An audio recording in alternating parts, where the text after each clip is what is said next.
Nous allons voir maintenant comment enregistrer une piste dans le séquenceur.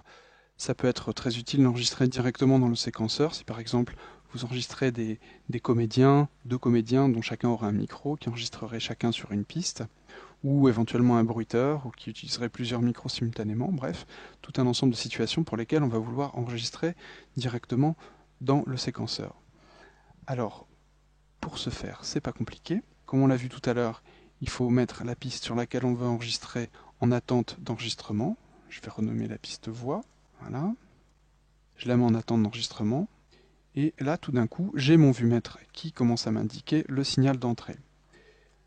Admettons que je ne veuille prendre que l'entrée droite de ma carte son, c'est de la voix. Je vais travailler en mono. Je vais les sélectionner ici dans mes entrées de piste. Voilà, j'ai maintenant un signal mono. Ma sortie, je vais vers le master. La piste principale, je n'y touche pas. Maintenant, si je veux enregistrer, eh bien c'est très simple. Comme dans la vue forme d'onde, je peux appuyer ici. Ceci est un enregistrement vocal. Voilà, je vais zoomer. Rappelez-vous, pour zoomer, zoom horizontal, CTRL plus molette. Voilà, je vais déplacer mon fichier vers le début en appuyant sur son en-tête. Voilà, je réécoute. Normalement, il n'y a pas de problème. Ceci est un enregistrement vocal. Voilà, très bien. Maintenant, voyons d'autres techniques pour enregistrer. J'aurais pu utiliser aussi le raccourci que nous connaissons, Shift espace. Une fois qu'on a pris l'habitude, ça devient une seconde nature. Plutôt que d'aller appuyer sur le bouton Rec, on appuie sur Shift espace. Cette fois-ci, je vais enregistrer sur deux pistes simultanément. Donc je vais mettre la deuxième piste aussi en attente d'enregistrement. Je vais la renommer voix 2. Je vais sélectionner l'entrée gauche de la carte son, qui est un autre micro. Donc voilà, j'ai maintenant deux sources différentes sur chacune des pistes. Les deux sont en attente d'enregistrement. Je lance l'enregistrement avec le raccourci Shift espace. Et voilà, maintenant j'ai le fichier audio qui est enregistré sur les deux pistes. Ça, donc, ce sont les cas les plus courants.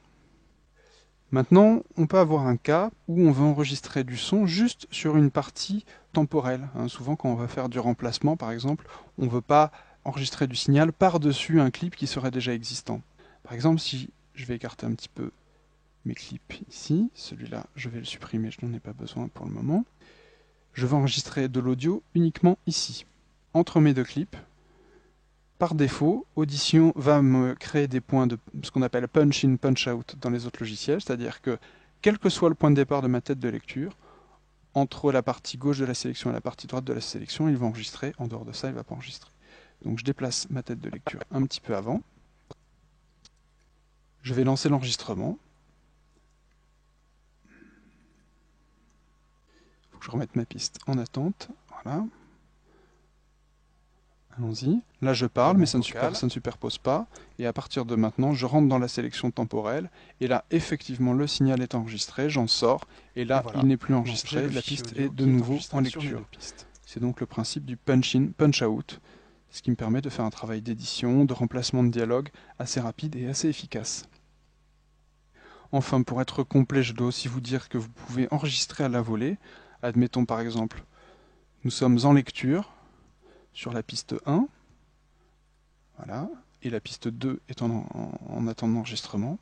En cours de lecture, je peux appuyer sur Rec à tout moment pour déclencher l'enregistrement sur la piste ou sur les pistes qui sont en attente d'enregistrement. Ceci est un enregistrement vocal. Et à partir de maintenant, je rentre dans la section temporelle. Voilà, il y a donc un enregistrement à la volée par-dessus.